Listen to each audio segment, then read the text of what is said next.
लातूर महानगरपालिकेच्या निवडणुका 19 एप्रिल रोजी होत आहेत। निवडणुकीच्या प्रचाराला अजून म्हणावी तशी सुरुवात झाली नसली तरी तत्पूर्वीच भाजप नेते पालकमंत्री संभाजी पाटील निलंगेकर आणि लातूरचे आमदार काँग्रेसचे नेते अमित विलासराव देशमुख यांच्यात चांगली जुगलबंदी रंगली आहे।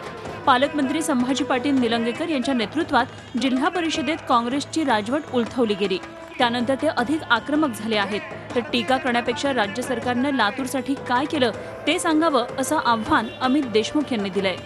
35 वर्ष यांच्या ताब्यामध्ये सत्ता होती, एक हाती सत्ता होती, मंत्रीपद होतं, मुख्यमंत्री पद होते, अनेक खाते होते।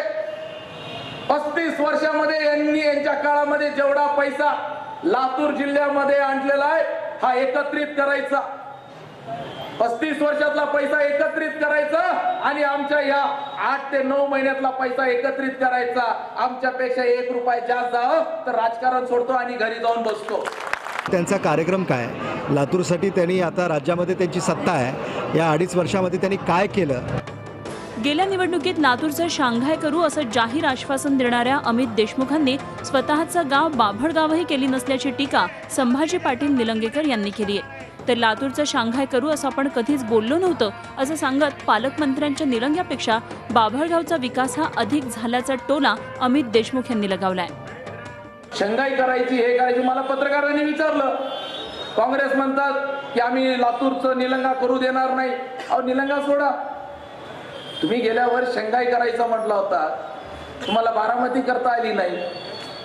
अहो किमान लातूरचं बाभळगाव तरी केलं असतं तरी आम्हाला समाधान वाटलं असतं, एवढं तरी करायचं, तिथं पाणी तर मिळालं असतं। त्यांनी जे विधान केलं ते राजकीय आहे आणि मला असं वाटतं की लातूरला निलंगा करायचं नाही, यांना बाभळगाव करायचं आहे। बाभळगावमध्ये सुद्धा मग याचा अर्थ निलंग्यापेक्षा अधिक विकास झाला आहे। लातूर जिल्ह्यातल्या या 2 तरुण नेत्यांमधल्या जुगलबंदीमुळे लातूर महानगरपालिकेतील चुरस ही वाढली असून शून्यावर असलेल्या भाजपला महापालिका ताब्यात घ्यायची आहे, तर बहुमतात असलेल्या काँग्रेसला आपला गड शाबूत राखण्यासाठी मोठी कसरत करावी लागणार असल्याचं दिसून येतंय। शशिकांत पाटीलसह bureau report Zee media Latur. Zee 24 तास रहा एक पाऊल पुढे।